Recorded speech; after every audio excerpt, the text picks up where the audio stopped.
បាទនេះគឺជាកីឡាករនេះបាទរបស់ក្រុមបាល់ទះLFOD បាទពាក្យពេញខ្ញុំមិនដឹងថាអីគេដែរបាទដឹងថាអីគេទេតែចាំមើលខ្ញុំសួរគេសិនថា LFOD អីគេបាទមើលខ្ញុំសួរសិន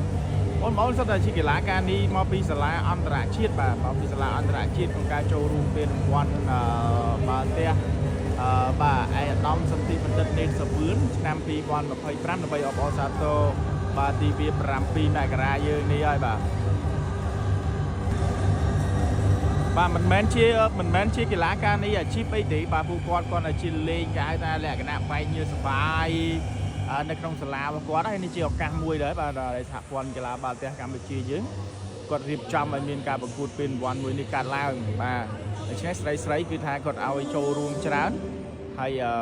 ជាឱកាសសម្រាប់កីឡាករនេះបាល់ទះបាទអាចថាជាការជ្រើសរើសមួយដ៏ល្អផងដែរបាទនេះខូចគ្រូរបស់គាត់ភាសាបងប្អូនបាទឆ្លាញ់បាល់ទះគាត់ឆ្លៀតការសិក្សាក៏លេងកម្សាន្តអញ្ចឹងណា